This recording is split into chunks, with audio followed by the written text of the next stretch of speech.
Banyak sekali pertanyaan publik, apakah kemudian ini menjadi sebuah sinyal bahwa Indonesia tengah bersiap untuk menuju ke endemi? Kita akan langsung coba diskusikan hal ini bersama dengan dua orang narasumber yang sudah bergabung bersama kami.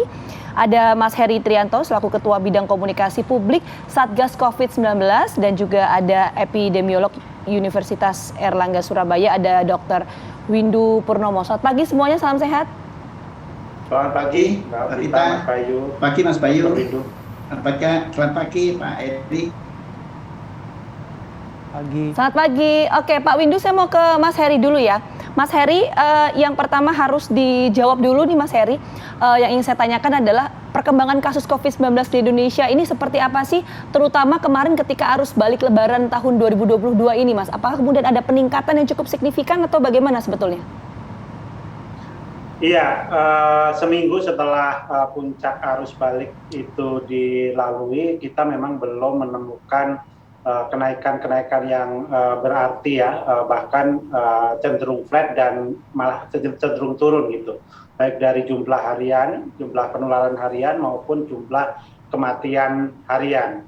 Tentu ini adalah berita bagus, kendati kita juga masih menunggu beberapa pekan ke depan untuk melihat impact dari pergerakan masyarakat yang begitu besar pada periode mudik dan balik tahun ini. Tetapi rasanya dengan sejumlah... Kedepannya seperti apa Mas kira-kira untuk peningkatan kasusnya?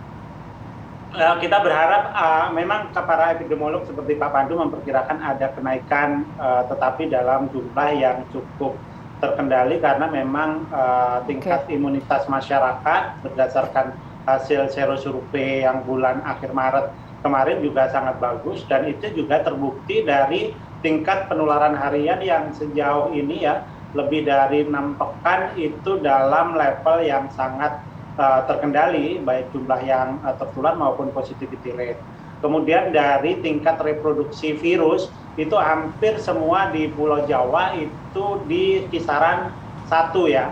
Tentu ini adalah kabar yang bagus, bahkan diantaranya masih di level 0,9 dan sebagainya. Tentu ini adalah sinyal-sinyal yang cukup bagus sehingga Presiden kemarin mengumumkan sejumlah kelonggaran ya. Sebenarnya ini kelonggaran kecil di tempat luar ruang di mana masker diperbolehkan untuk tidak dipakai.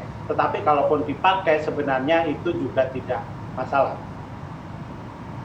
Oke, itu tadi sinyal-sinyal sudah disampaikan sehingga akhirnya melahirkan pelonggaran gitu ya ada dalam penggunaan masker. Ada nggak mungkin Mas Her periode gitu ya, periode ketika dibuka masker itu memang harus berapa lama, kemudian harus kemudian dipakai, atau sebenarnya ya ketika kita berada di luar ya sesuka kita aja buka masker aja tetap gitu, dan itu diperkenankan gitu?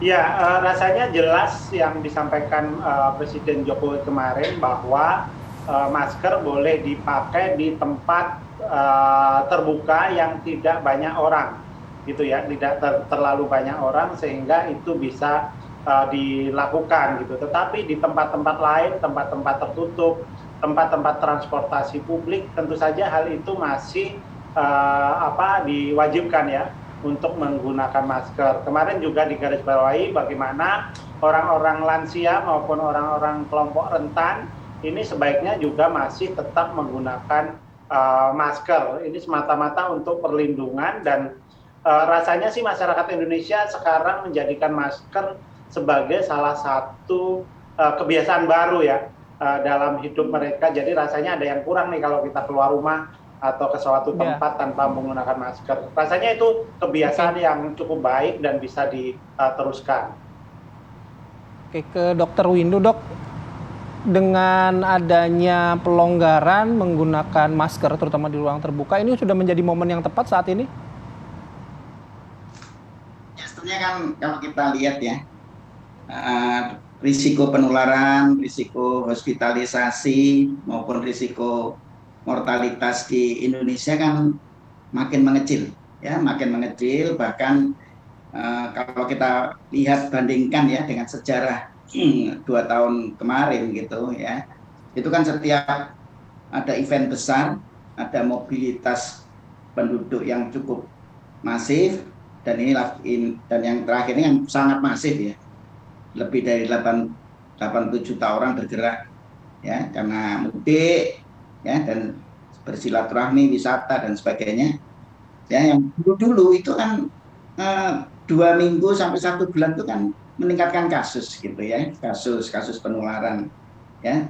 Tapi kan kita lihat yang kali ini ya turun gitu, malah turun. Jadi kalau kita bandingkan ya misalnya antara persis hari Lebaran Idul Fitri tanggal 2 Mei kemarin dibandingkan dengan sekarang misalnya semua turun gitu risikonya ya.